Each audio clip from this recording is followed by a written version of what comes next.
Oke, tadi saya sempat berbincang dengan Pak Arianto, Bu. Jika bukti-bukti atau dalam hal ini adalah bukti dan juga saksi kunci ya, Bu ya, jika bisa dihadirkan oleh pihak kepolisian akan semakin mempermudah pekerjaan rumah kuasa hukum dari Saka Tatal. Apakah menurut Anda jika itu Rudiana ini bisa dihadirkan akan menjadi satu kunci keberhasilan, Bu Titin? Saya justru bukan berpikir, mohon maaf, tidak berpikir Bapak itu Rudiananya, Mbak.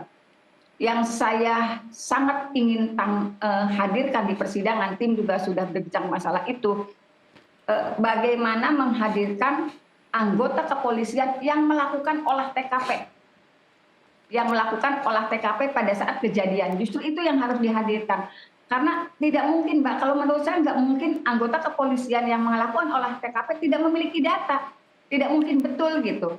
Kalau misalnya saya mendapatkan novum itu misalnya dari pihak luar, kan kita juga harus punya keyakinan kalau jangan-jangan anggota kepolisian yang melakukan olah TKP juga mempunyai data-data visual itu, gitu. Apakah itu dalam bentuk, dan termasuk kan dalam bentuk LP-nya seperti apa sih dulu, kan nggak mungkin, Mbak, misalnya itu 2016, saya kan berpikir 2016 itu mungkin sudah online mungkin ya, atau misalnya kan saya gini, Mbak, saya juga kan mengurus perusahaan yang kalau misalnya terjadi sesuatu itu laporannya tuh pasti dari yang pertama terjadi peristiwa sampai itu kan terkait gitu. Kronologis ya? Iya.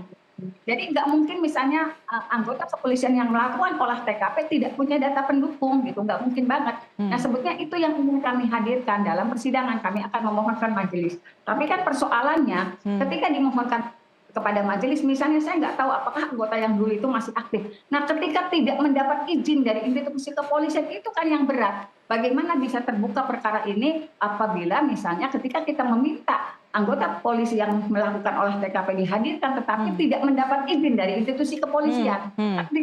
Manggilnya nggak kayak sembarang orang, Mbak. Kita nggak bisa menghadirkan saksi. Kalau misalnya saksi biasa bisa. Kalau anggota kepolisian nanti tidak ada izin dari komandan akan jadi apa?